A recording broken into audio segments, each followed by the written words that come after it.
आज स्वामी सांगतात, तुला जे हवं आहे ते तुला मिळणारच आहे.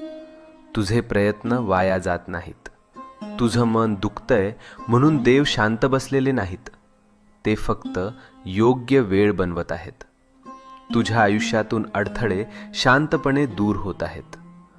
तुला दिसत नाहीये, पण परिस्थिती तुझ्या बाजूने फिरते आहे. ज्याला तू डिले समजतोस ते खरं तर प्रोटेक्शन आहे.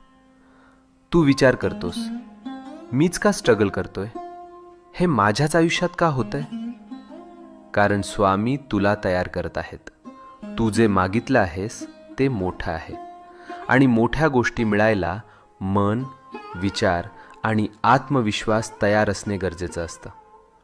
आज स्वामींची कृपा तुझ्या भोवती आहे. तुझ्या जीवनात एक शुभ घटना लिहिली गेली आहे, आणि ती तुला भेटायला निघाली आहे. तुझ्या चांगल्या